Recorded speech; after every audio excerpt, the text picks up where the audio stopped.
Hello, Melina. Girls are so uncooperative. So, the particular veil hemming stitch that we're learning is just a simple whip stitch. However, what makes it stand out and the reason why Textiles and Clothing discussed it is because it was very popular, apparently, from what we've seen.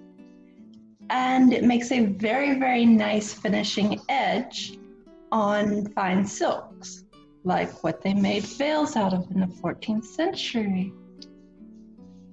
And I'm wearing an example right here. If anybody has not seen it, that is the hem.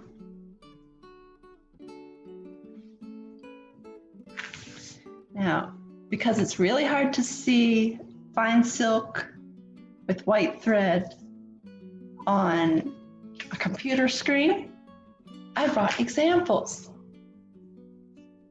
This is what the stitch looks like. Basically just rolled the edge of the fabric and then whip stitched around it. And the example piece that I'm going to be sewing tonight is just like this, bright red embroidery floss on heavy white linen so you can see everything. Do we have any questions so far?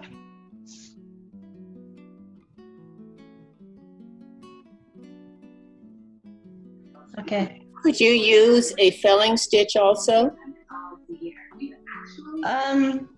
There are lots of things that you could use.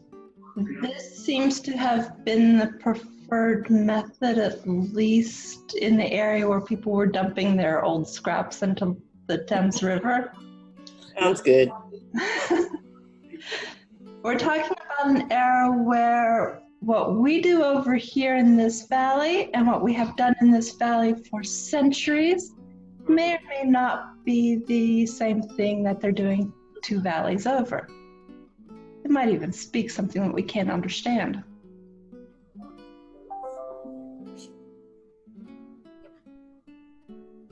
So Katie's coming out. Let me mute myself. Sorry. No, actually, I told people that this is not a class that I expect to be noisy. So if you want to leave the sound on so you can pop up with questions, that would be great. That would actually make it feel like I'm not just sitting in my house alone. Okay. So I'm going to tip this down a little bit so you can see what I'm doing better. Okay. So the process gets started by taking the edge of the fabric, which you've cut to something approximating a pleasant curve, and you roll the edge. You just get it between finger and thumb and roll it. And you can start this anywhere, but I found that it's easiest to work if I start near one edge of a straight of grain, like a selvage, and then I do the curve that's at one end of it and continue around to the other straight of grain, etc. So after I've rolled it, I'm pinching it in that hand, and I take my needle and I slide it in from the direction that I intend to work at, because that just works best, I think. And I slide it in as far as it'll go, and then I pull it out through the roll. So you can see that kind of right here. And then I take a stitch right there where my thread came out to lock it in place. And then I hold it, and I roll just down from there till I have something nice and neat. Wrap it around my finger, because that keeps my tension the same. I smooth it with a fingernail. And then I take another stitch.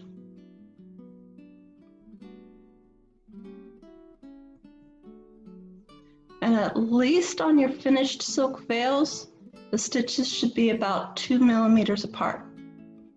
On your practice material, that could vary depending on how amenable your practice material is to getting rolled. So you just take those stitches, and whip stitch is a very basic stitch. So you know the process already if you've done much hand sewing at all. Just imagine doing it on a fine silk veil.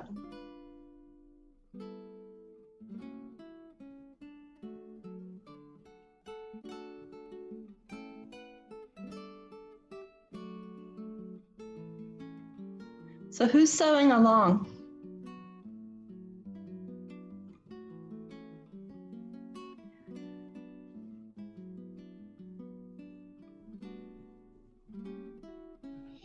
I have a bit of embroidery that I'm working on at the same time, trying to clear out some unfinished projects.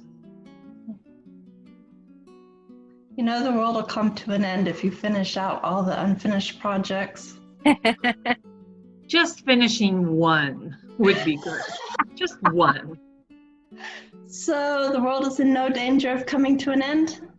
Not in the least. At least not from me. Good. Okay. If anyone is sewing along and you have any questions or something doesn't seem right, speak up because I can only guess. Okay.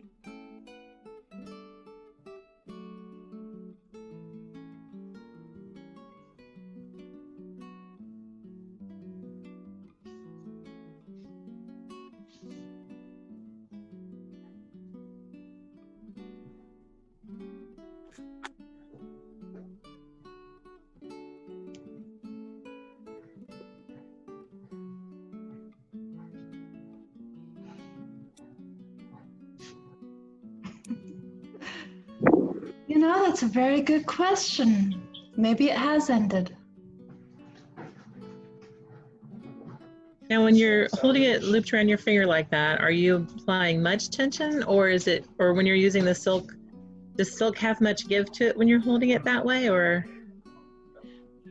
Silk is just like any other fabric as far as that's concerned. It has virtually no give on the straight of grain, but it gives a lot on the bias.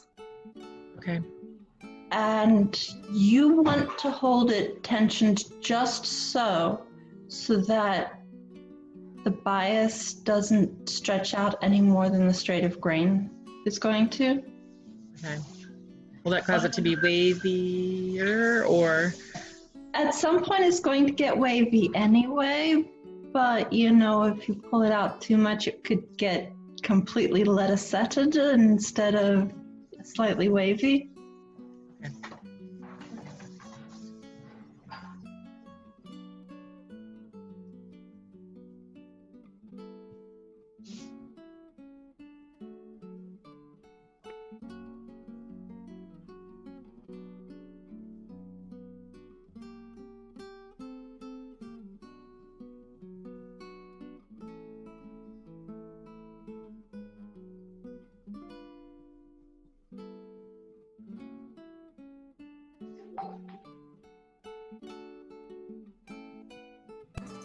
Sorry, I just got home from the store, jumped out of the shower, but you're sliding the needle up your finger lip to go under it and up here at the top?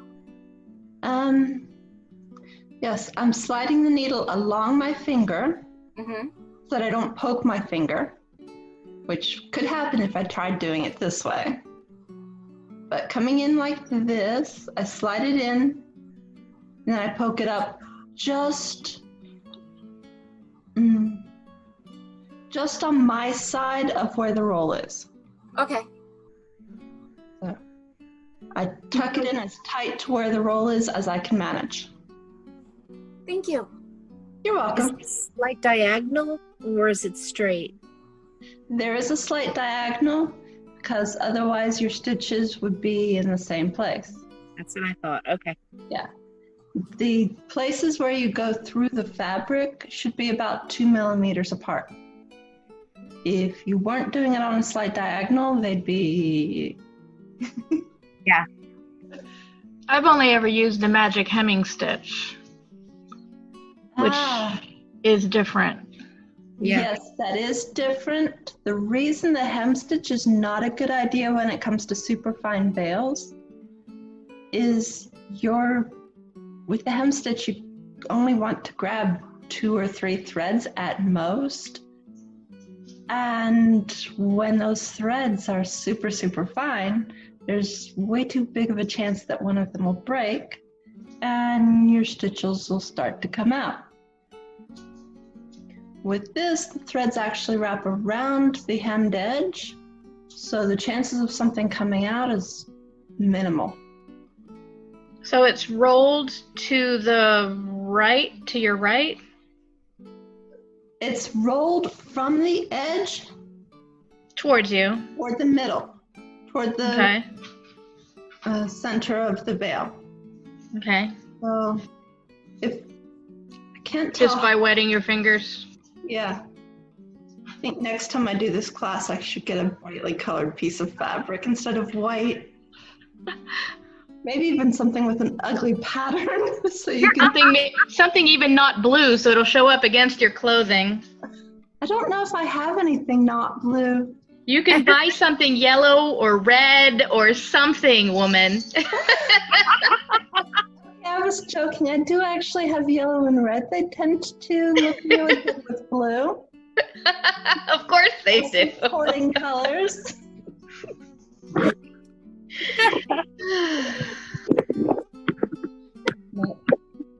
I think for this class, I actually want something with a pattern, so you can see where the roll covers up the pattern of the fabric. But I wasn't thinking about that.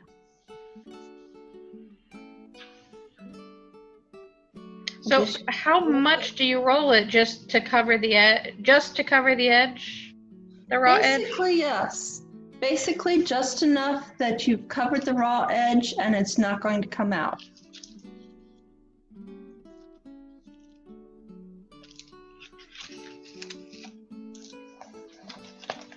The pieces of old veils that they found in the London landfills, the roll was 1 millimeter across. So this part of it, the roll, was 1 millimeter across. Basically half the dimensions of this 10-ounce linen.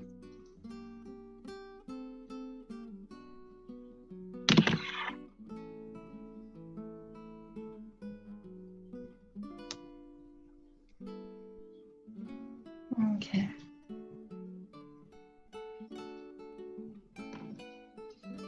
Now, I'm going to show you how to make a knot and how to start over, because at some point you're going to have to do that. Making the knot is probably the trickier part because you don't want it to be where it shows. So basically, I unroll the roll just ahead of my latest stitch, and I stick the needle through what's left of the roll so that it catches the fabric inside.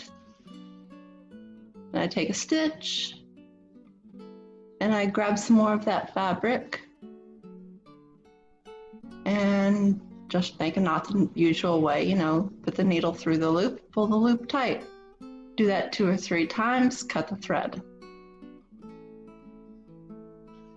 So I've done that. And I neglected to grab scissors, so give me a second. Never.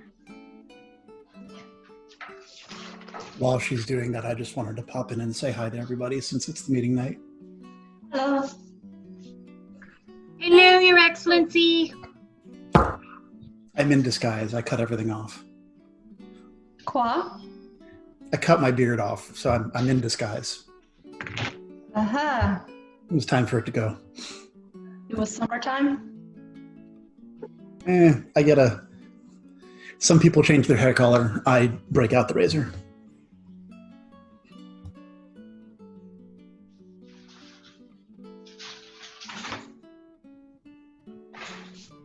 Hello, Dame Anne. I see you.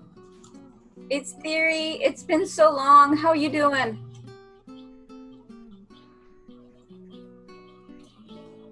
I don't know. There I'm you are. doing pretty well.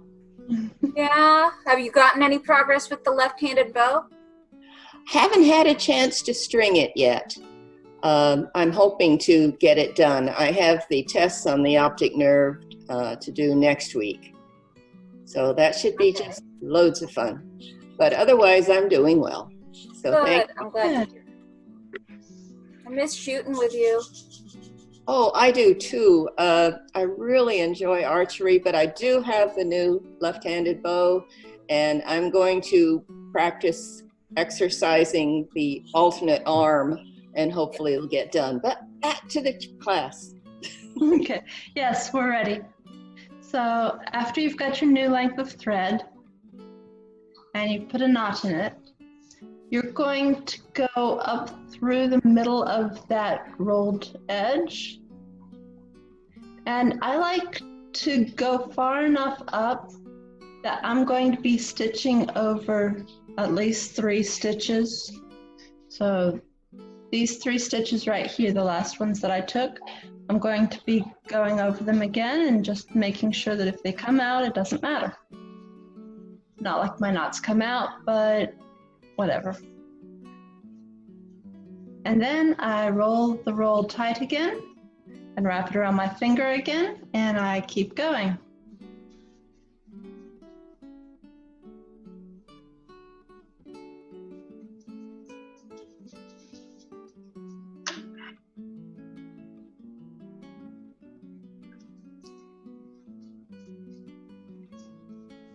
I don't know if anyone here has ever noticed, but I have done this stitch while walking around an event, just with the veil tucked under my arm. I suspect it looks very artistic.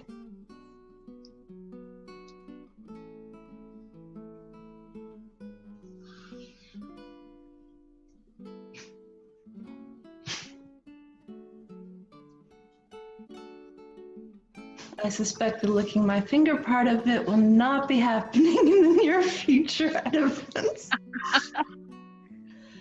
Your veil. Yes, however, Well, on hot days, you can just dab some, you know. What? I don't do that. But That's right. Ladies don't sweat, we glow. yes, That's right. Dab it in your goblet of water. yes. That's right.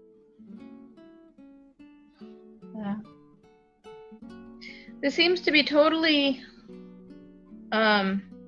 counter to any comfortable. I feel like I'm doing it backwards. Are you left-handed? No, I am right-handed. Okay. So, because I know that I've had a student in the past who was left-handed, and for her, it came out looking like a mirror image of what we were doing. So my stitches slant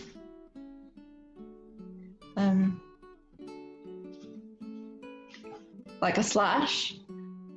Her stitches slanted like a backslash. well, I've been doing, let me see if I can say, like this. Like what it looks like you're doing, like Yeah, mine are a backslash. Hers are the slash. from the back. It just feels like it should be going the other way, like, I don't know. I feel like I'm doing it backwards. Could you hold it up so I can see it maybe? Choose the big screen. 1 second. Okay. Let me mute a second. To check what they're barking at.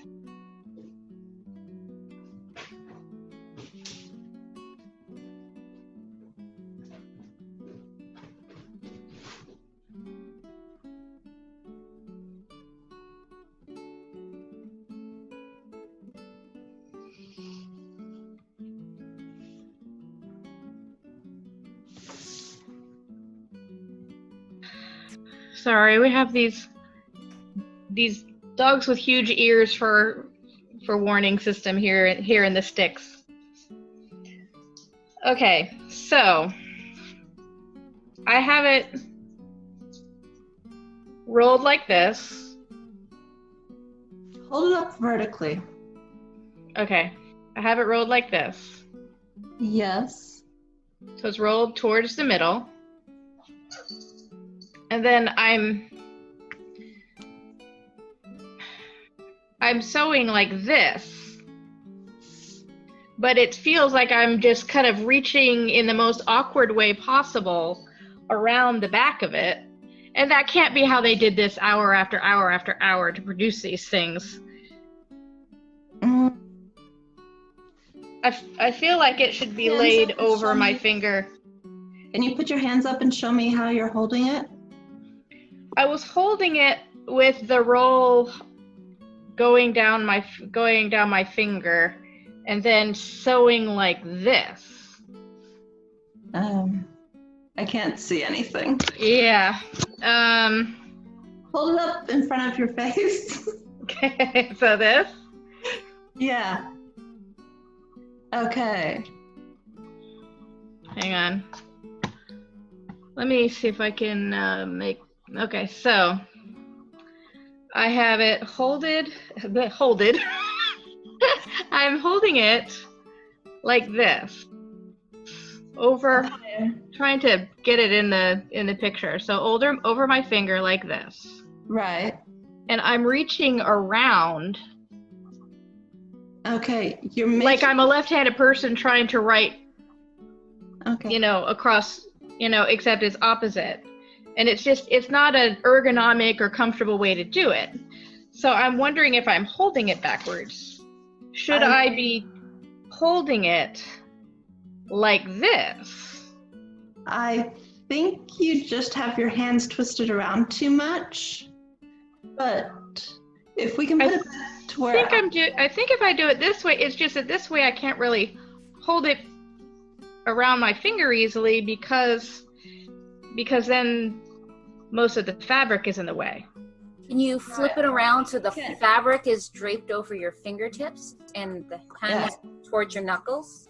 That's what I'm doing, but it makes it backwards. Oh, okay, I see. Okay. I see. Flip it back so that I'm the one on the big screen.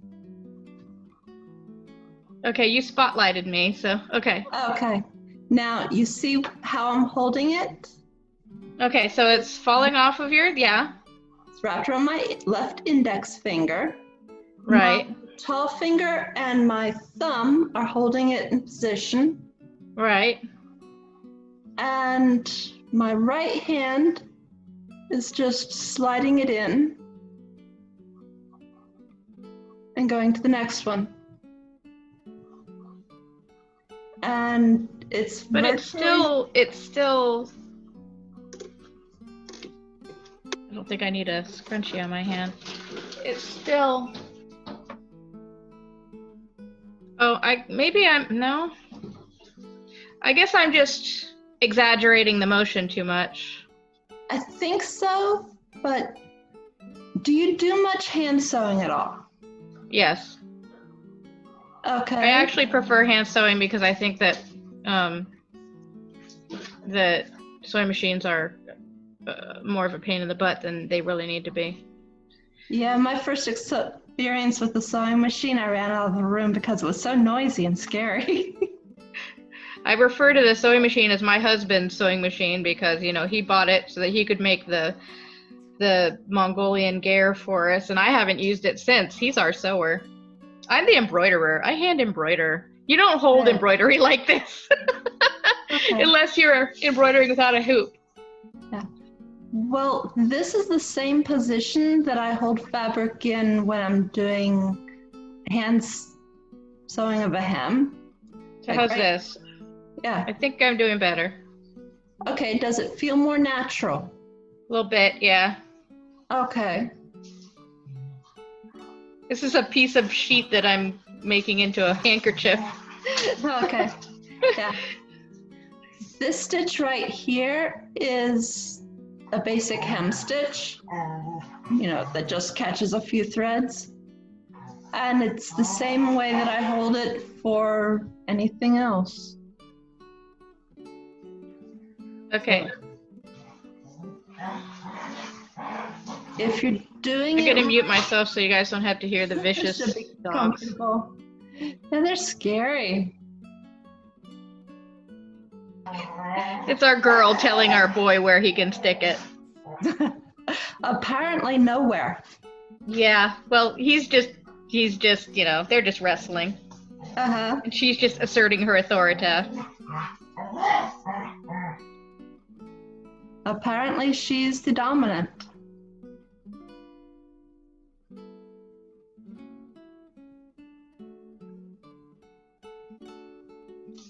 Yes.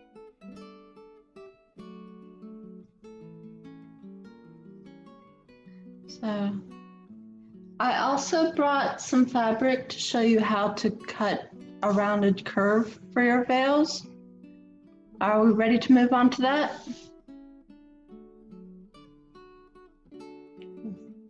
Okay.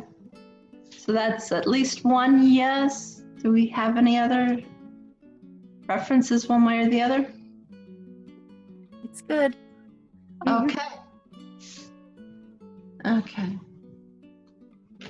So I use the pulled thread method to get a straight line for cutting my veils. Basically, I cut a rectangle that's the length that I want it to be. And then if I want a round or an oval veil, I give it some rounded corners. So this one right here is 1.5 yards long. It is a real veil, not 10 ounces of linen. And I'm currently pinning it so that all 4 layers are going to be treated together. Unfortunately, habitoy is very slippery. This is 5-ounce habitoy. You can, I'm going to be making some winter veils that are 12-ounce silk twill. But for normal use, you can use a lightweight habitoy or a lightweight silk gauze. The 3-ounce, or 3-mom I should say, the 3-mom silk gauze is what I tend to use for my veils. Where do you get your silk? That is dharmatrading.com. Same place people get silk, silk banner supplies. Yes. Silk painting. Yes, they do a lot of dyes and painting supplies.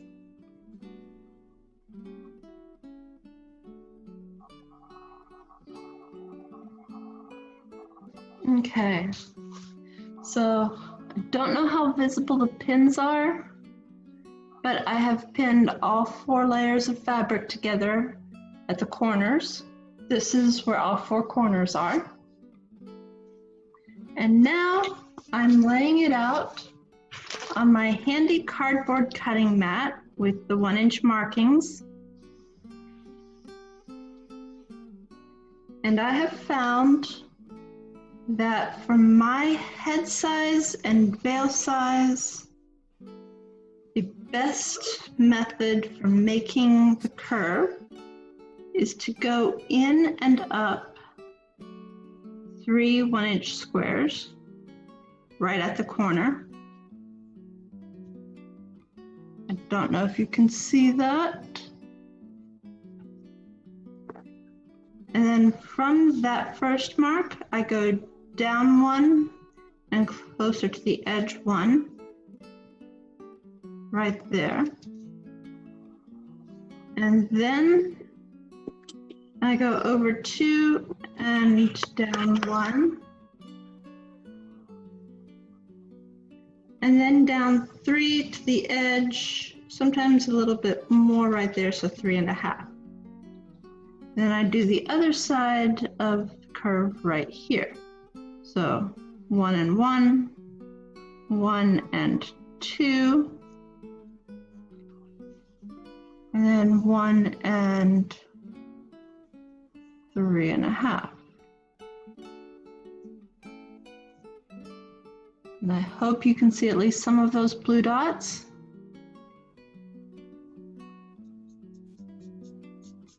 Then I use my fabric marker to connect those blue dots in a nice curve.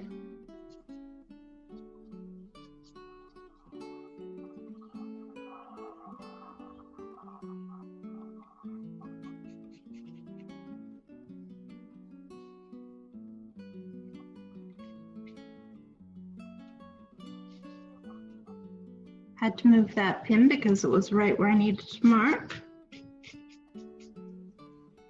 And there.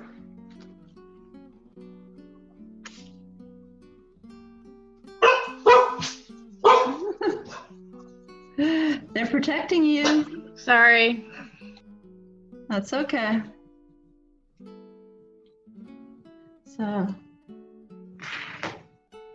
I'm going to tip the camera just a bit in hopes that you can see this a little bit better. Do you see the dots and the line?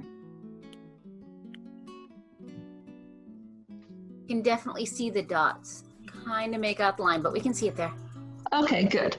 So that's the general idea. And that approximate curve is probably going to work for you. If not, tweak it a little bit and get one that does. And you do this in all 4 corners? No, I've piled it up so that all 4 corners are right here. Okay.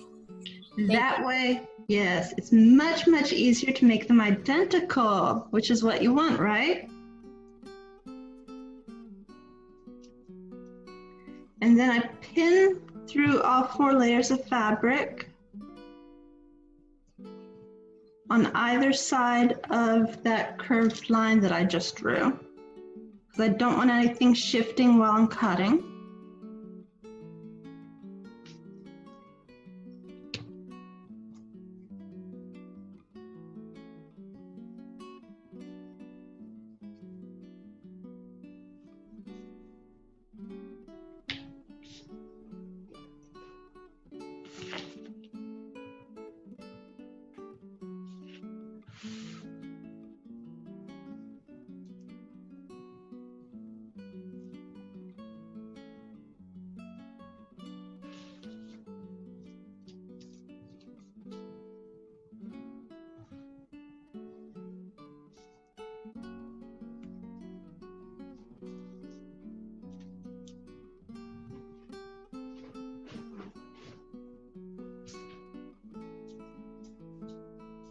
And silk is slippery, so I'm putting these pins a little closer together than I normally would. Bucky, what are you growling at, a squirrel?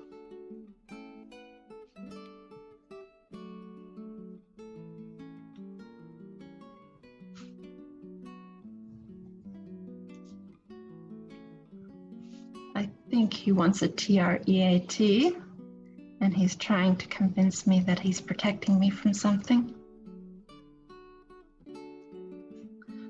So, can you see the pins?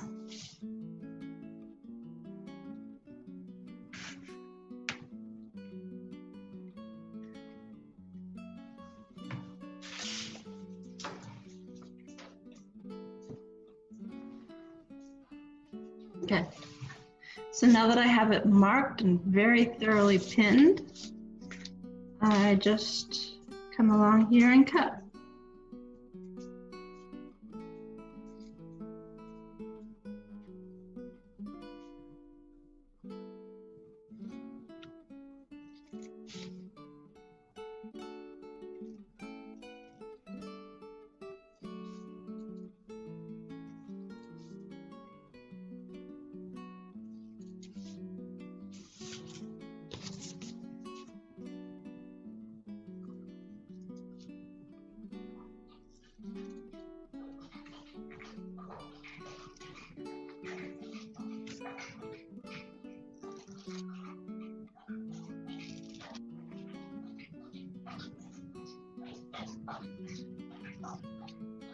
There.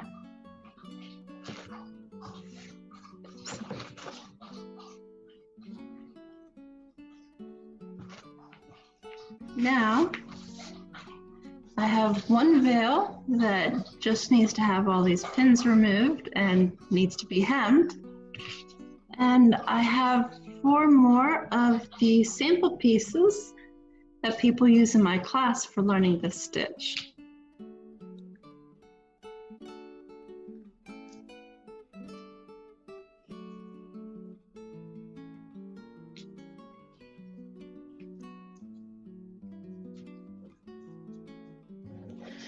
How much fray do you have with those pieces that you're going to store for your classes? Do you need to treat any of those edges while storing, or do they stay together fairly well?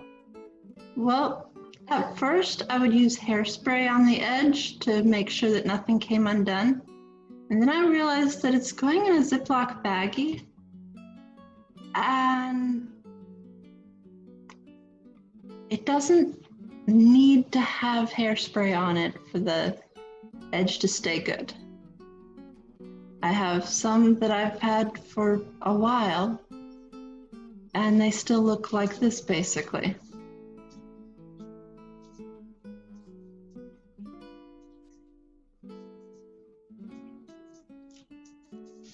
For your veil that you'll be working on, with it being a longer term project, just the hairspray then? I could hairspray it. I usually just stick it in a baggie. It doesn't come out of the Ziploc baggie unless I'm working on it. Mm-hmm. And if you think you might mess it up, I recommend hairspray. Okay. But for the most part, you're not experiencing that problem? Correct. Okay, cool.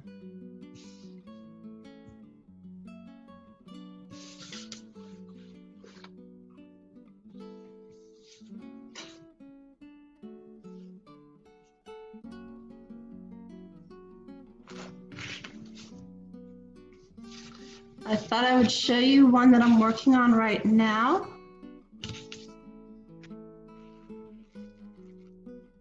Here it is in its baggie. The needle that I'm using is stuck through a different piece of fabric so that it's easier to control. And I usually have a pair of nips in there and some extra silk in case I wander away from my spool. I got this, I think this was Thai silks. It might have been Dharma Trading, but you can also get silk thread at Joann's or wherever.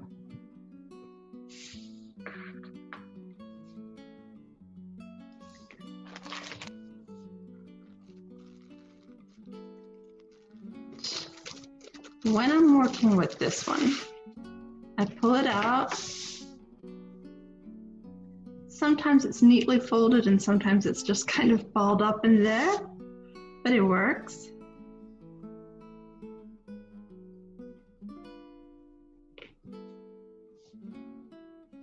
Contrasting fabric makes it easier to tell where I was working.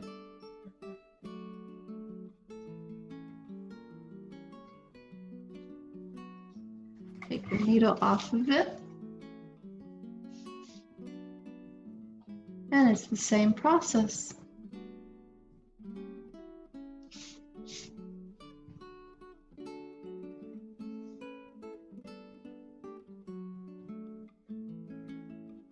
I like to use a fingernail to neaten up my roll. And I just slide the needle under there.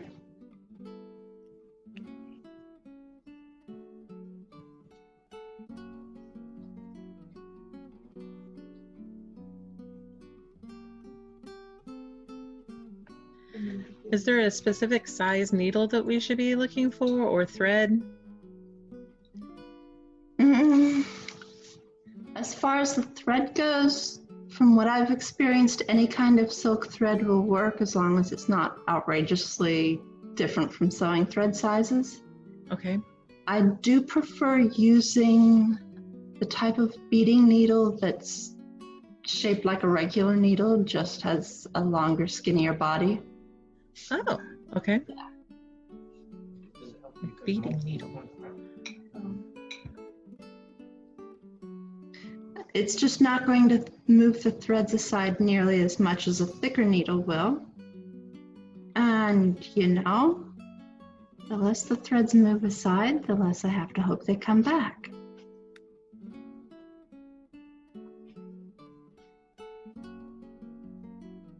That's very important with the gauze because, gauze is so delicate there. This is a great project for sitting in court because it fits in your basket very nicely. And it doesn't take up your whole lap.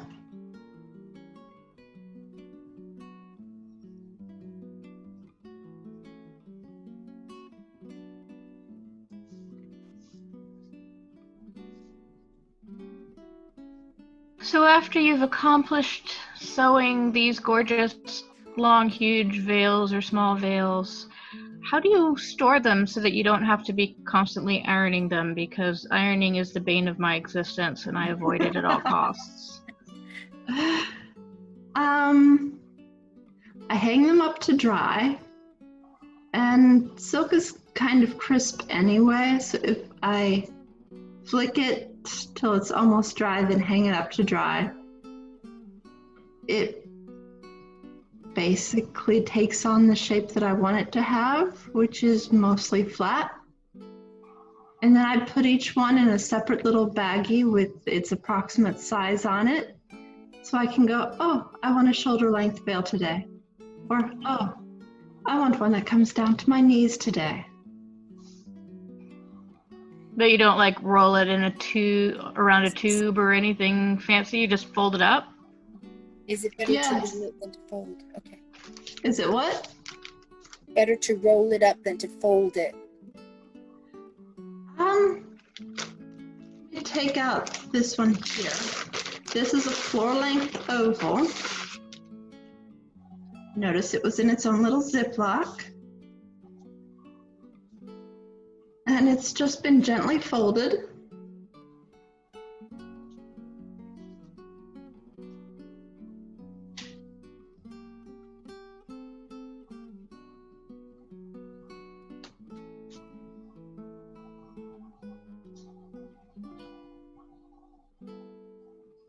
And there are some crease marks where it's been folded, but those disappear when I wear them.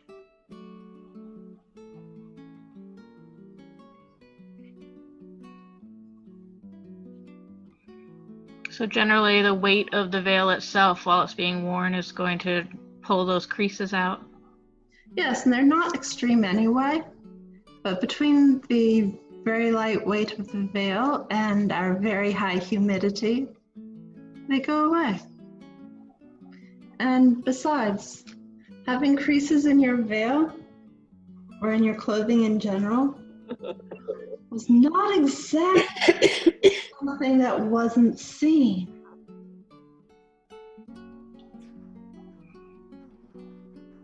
That's how I justify having wrinkly linen garb. It's medieval!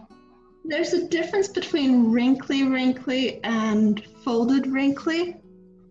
For a lot of our time period, if you weren't wearing your clothes or airing them out, they were folded up in a chest with some lavender or something. And so they would get folded up in the chest wrinkles.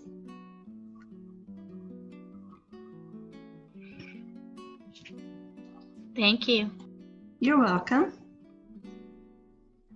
So there's a really cool image. I don't remember if it's from a painting or from like a manuscript page, but it shows a woman wearing an apron that is very clearly creased. Like it has been folded into a little square and it is creased. And it was actually a sign that she was well-to-do and didn't have to wear her apron to work in. It was a pretty show, look at me, I'm fancy kind of Yes. thing. So sometimes creases and things like that are actually sort of a status. Right. And the reasoning behind that is if I'm wearing the same apron every single day, it's never going to get those creases. If I just took that apron out of the chest this morning, it's going to have those creases. I love that. That's going to be my justification from now on. Good. You can even iron those creases in place. You can sew those suckers in. Stack it up and iron it so that it's very clearly been in the chest for weeks. You know those faux creases on pants and stuff where they run a line of stitching to make it look like it's a permanent crease? That's what we're going to do. That's right. That works. Raise your social standing right there. Excellent.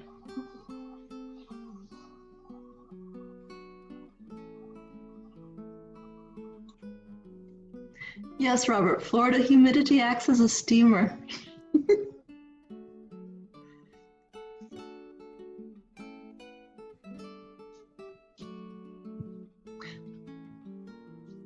And I kind of got into the veil lengths, but haven't actually.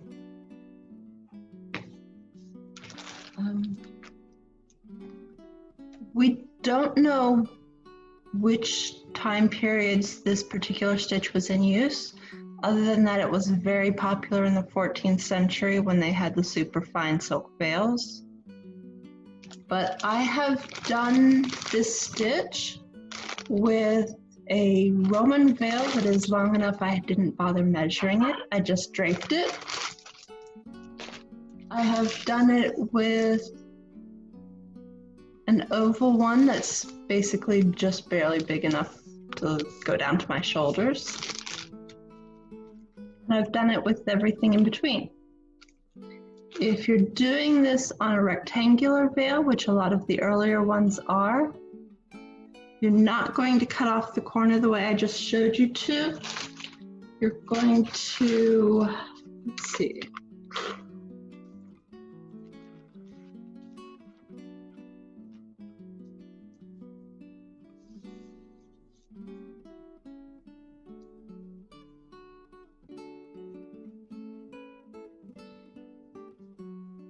This is a rectangular one that I have that I made a few years ago. And I don't know if you can tell, but I basically just rolled the corner enough to get started. And I rolled straight across to the other corner. And I did not do the selvages because that was unnecessary and they wouldn't have. And then I came down here to the other end. And I rolled the corner just enough to get started. Went straight across and rolled it at the other end, just enough to get it finished neatly. So you can do just about any size or shape of veil. I might not use this for the highly structured 15th century ones that look like they had 10 layers of linen on their heads, but there are other hem treatments that are better for that kind of veil anyway.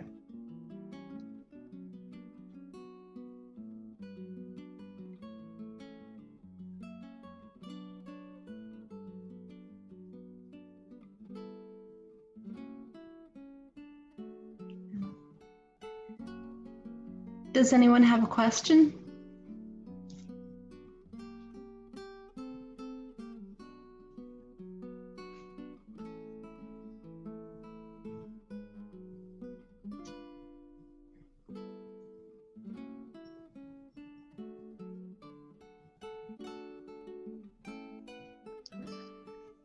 Not that I can think of. Thank you so much. You're welcome. Thank you. I'm just going to keep practicing on cloth before I start on the silk. Thank you so much for teaching. You're welcome. And when you're ready to work on silk, I've told you where I get mine. Yep. If you don't want to go that step, I generally have some silk on hand that I'll sell for whatever I bought it for. And you said that you get the habitai or the silk gauze? Either of those. Most of my veils are silk gauze, but the shinier ones, like the one in my hand, those are habitoi. So they have 3mm and 4.5mm silk gauze. The double M stands for mom, which is a unit of mass, MOMME. And the 3 mom gauze is this super light stuff, like what I usually wear. 5 mom is the lightest weight of habitoi that I usually can find, which is not nearly as transparent. And I recently bought, so recently that it hasn't arrived yet, some 12 mom twill silk that, among other uses, will be winter veils, including maybe something for face. If we're still doing that when we actually get to play again. Oh, and this veil that I'm wearing right now is a long oval that I folded in half to make a D shape.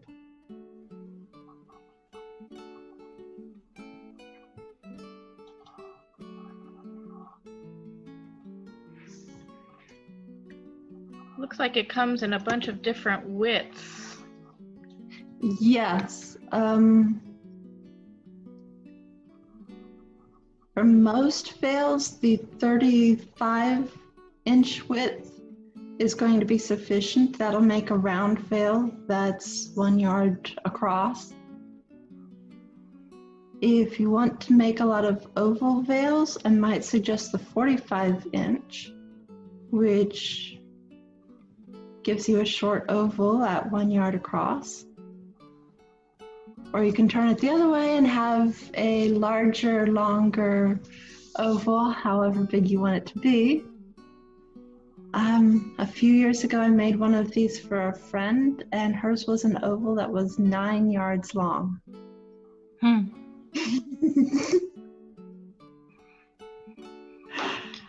That's a wedding veil. Yes, that's a wedding veil, or a queen's coronation veil, or something like that. I have a question. Yeah.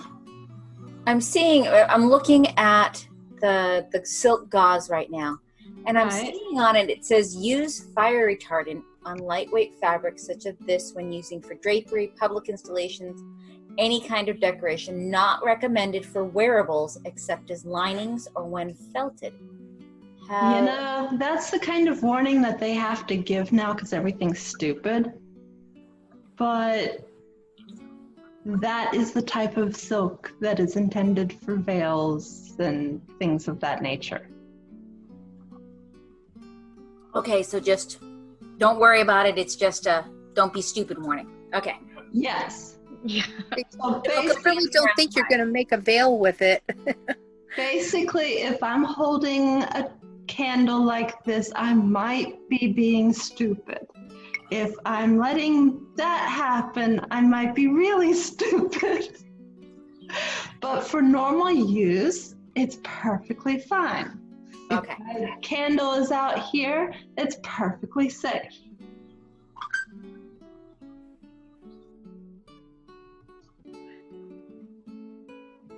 If I've got the candle here, I've probably got other problems. And the 3mm is what you want in the gauze, correct? That's my preferred weight for it, yes. Because if I'm going with a silk veil, it might as well be as super fine as I can get.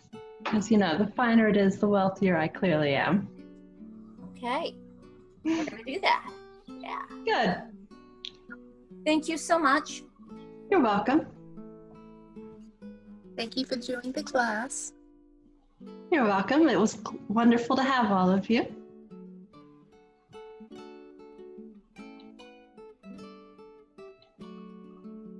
think it just turns to social time. Is it social time, Colleen? I don't know.